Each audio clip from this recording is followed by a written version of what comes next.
ایک کہانی، بلی اور بندر۔ ایک زمانے میں بلند و بالا درختوں اور بڑبڑاتی ندیوں کے درمیان بسے ایک متحرک جنگل میں وہاں دو شرارتی بلیاں تھیں جن کا نام وسکرز اور مٹنز تھا۔ وہ اپنی چنچل حرکات اور ناقابل تسخیر تجسس کے لیے دور دور تک جانے جاتے تھے۔ ایک دھوپ والے دن جب انہوں نے جنگل کی گہرائیوں کو تلاش کیا، انہوں نے ٹھوکر کھائی جہاں موجو نامی ایک عقلمند بوڑھا بندر رہتا تھا۔ موجو اپنی چاندی کی کھال اور مہربان آنکھوں کے ساتھ اپنی حکمت اور جنگل کے رازوں کے علم کے لیے مشہور تھا۔ جیسے ہی سرگوشیاں اور مٹنس قریب آئے، ان کی دمیں جوش و خروش سے ٹمٹمانے، ایک نیا دوست بنانے کے لیے بےتاب۔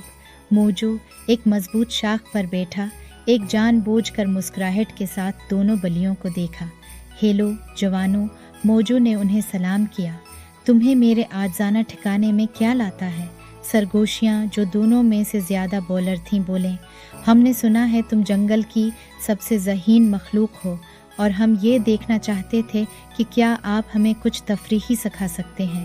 موجو بلیوں کے جوش کو سراہتے ہوئے ہنسا۔ بہت اچھا میرے دوست، لیکن پہلے آئیے ایک چھوٹے سے کھیل میں مشغول ہوں۔ میں آپ کو ایک قیمتی سبق سکھاؤں گا اور آپ کو بدلے میں آپ کو میرے ساتھ کچھ شیئر کرنا ہوگا جو آپ جانتے ہو۔ موجو کی شرائط پر راضی ہونے کے بعد وسکرز اور مٹینز کے اندر جوش و خروش پھیل گیا۔ سمجھدار بندر پھر انہیں جنگل کی کہانی سنانے لگا۔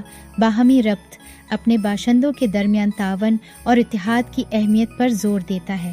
بڑی آنکھوں سے بلیاں موضوع کی کہانی کو غور سے سن رہی تھیں۔ بندر کے الفاظ نے جنگل میں ایک نازک توازن کی ایک واضح تصویر پینٹ کی، جہاں ہر مخلوق چھوٹی یا بڑی ہم آہنگی کو برقرار رکھنے میں اہم کردار ادا کیا۔ جیسے ہی سورج افق کے نیچے ڈوب گیا، کلی رنگ پر ایک گرم چمک ڈالتے ہوئے سرگوشیاں اور مٹنز متعطر ہوئی۔ موجو کی حکمت کے بدلے میں انہوں نے اپنی مہارت کا اشتراک کرنے کا فیصلہ کیا، درختوں پر چڑھنا اور چھپے ہوئے کسانوں کا شکار۔ بلیوں نے اپنی چستی کا موارہ کرتے ہوئے ایک شاخ سے دوسری شاخ تک چھلانگ لاتے ہوئے اور اپنی مہم جوئی کے دوران جمع کیے گئے چھوٹے چھوٹے ٹرنکٹس کو ننگا کیا۔ موجو نے ہر مخلوق کی منفرد صلاحیتوں میں قدر کو پہچانتے ہوئے ان کی مہارتوں کو تعریف کے ساتھ دیکھا۔ بلیوں اور بندر نے شام کو کہانیاں، ہنسی اور جنگل کے نازک رقص کی نئی سمجھ میں گزاری۔ اس دن سے آگے سرگوشیاں، مٹنز اور موجو نے دوستوں کی ایک غیر متوقع تینوں کی تشکیل کی۔ انہوں نے مل کر جنگل کی تلاش جاری رکھی، ہر ایک گروپ میں اپنی اپنی طاقت لاتا رہا۔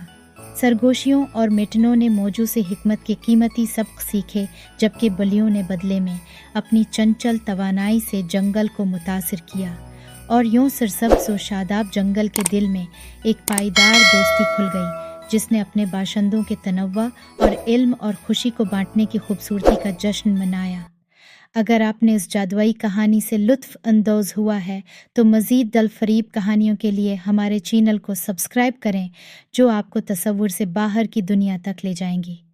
اگلے ایڈونچر سے محروم نہ ہوں، ابھی سبسکرائب کریں اور مزید دلچسپ سفر کے لیے ہمارے ساتھ شامل ہوں۔ سننے کے لیے آپ کا شکریہ۔